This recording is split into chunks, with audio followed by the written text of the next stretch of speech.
শ্রাবণ মাসের অনেক নিয়মাবলী আছে, আশা করি সকলেই জানে। আর তার মধ্যে পড়ে 4টে সোমবার, সেটাও অনেকে করে। আরও এখন রয়েছে কাচের চুড়ি, সবুজ কাচের চুড়ি, সেটাও অনেকে পরে। তার মধ্যে আজ হচ্ছে প্রথম সোমবার। আর এই প্রথম সোমবারে কী কী দিয়ে ভোলে বাবাকে পুজো করতে হবে, শিবলিঙ্গে জল ঢালতে হবে, সেটা আশা করি সকলেই জানো। তো চলো তাও তোমাদেরকে আমি শেয়ার করি যে আমি কী কী দিয়ে ভগবানকে পুজো করেছি, ভোলে বাবাকে শিবলিঙ্গে জল ঢেলেছি। ফার্স্টেই আমি দুধ নিয়ে নিয়েছি, দুধের মধ্যে ঘি, মধু, একটু চিনি এবং মিষ্টি দই দিয়ে দিয়েছি। তোমরা দিয়ে দিতে পারো মিষ্টি দইয়ের পরিবর্তে টক দই, সেটাতেও হবে।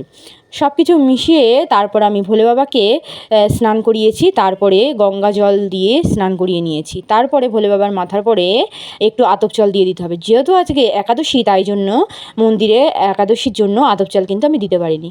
তারপর আকন্দ ফুলের মালা, 5টা অখণ্ড বেলপাতা এবং ফুল দিয়ে বাবার মাথার উপর দিয়ে দিয়েছি, এবং একটা ফল দিয়ে, বাতাসা দিয়ে এবং দক্ষিণা দিয়ে ধূপকাঠি মোমবাতি জ্বালিয়ে বাবাকে আরতি করে কিন্তু আজকের দিনটা এরকমভাবেই কিন্তু আমি শ্রাবণ মাসের প্রথম সোমবার পালন করলাম।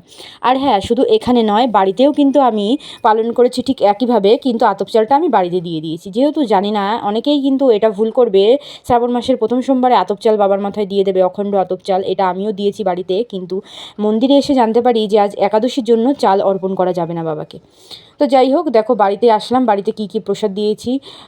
এখানে 4 রকম ফল ছিল, কলা, লেবু, পেয়ারা, আম ছিল, আর তার সাথে ছিল মিষ্টি দই। এবার চলো তোমাদেরকে বলি আজ আমি কী কী খেলাম সারাদিনে।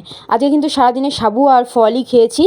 আর আমি কিন্তু মিষ্টি দই আজকে খেতে পারবো না, যেহেতু কোনো আগুনের জিনিস খেতে পারবো না। তো এটাই ছিল আজকে আমার প্রসাদ। আর তোমরা কে কে সোমবার পালন করেছো, বাবার মাথায় জল ঢেলেছো, কী কী নিয়ম পালন করেছো, অবশ্যই কিন্তু আমাকে কমেন্ট করে জানিও।